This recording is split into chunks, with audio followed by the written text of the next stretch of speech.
असफलता से आत्मज्ञान की प्राप्ति। ये बात उन दिनों की है जब गौतम बुद्ध आत्मज्ञान की खोज में तपस्या कर रहे थे और उनके मन में विभिन्न प्रकार के प्रश्न उमड़ रहे थे।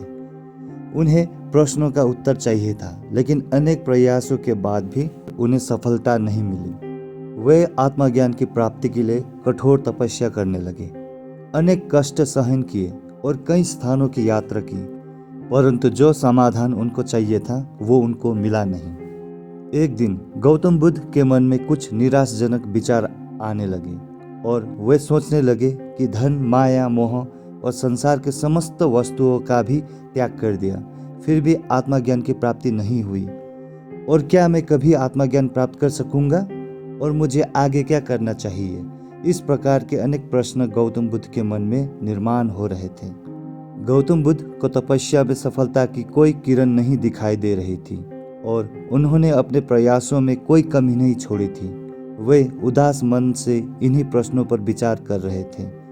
तभी इसी दौरान उन्हें प्यास लगी और वे अपने आसन से उठकर जल पीने के लिए सरोवर के पास गए। वहां उन्होंने एक अद्भुत दृश्य देखा। वहां एक गिलहरी अपने मुंह में कुछ फल लिए सरोवर के पास आई और फल उसके मुंह से छूटकर सरोवर में गिर गया। गिलहरी ने देखा कि फल पानी की गहराई में जा रहा है। तभी गिलहरी पानी में छलांग लगा दी और उसने अपना शरीर पानी में भिगोया और बाहर आई। और बाहर आकर उसने अपने शरीर पर लगा पानी झाड़ दिया और दोबारा सरोवर में कूद गई।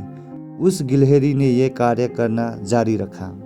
बुद्ध उसे देख रहे थे, लेकिन गिलहरी इस बात से अनजान थी और वो लगातार अपने काम में जुटी रही।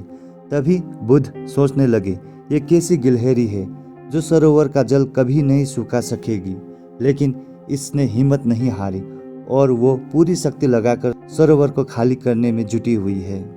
अचानक गौतम बुद्ध के मन में एक विचार का उदय हुआ। ये तो गिलहरी है, फिर भी ये अपने लक्ष्य को प्राप्त करने में जुटी हुई है और मैं तो मनुष्य हूँ। आत्मज्ञान प्राप्त नहीं हुआ तो मन में निराशा के भाव आने लगे। अब मैं पूर्ण तपस्या में जुट जाऊंगा। इस प्रकार गौतम बुद्ध ने गिलहरी से शिक्षा प्राप्त की और तपस्या में जुट गए।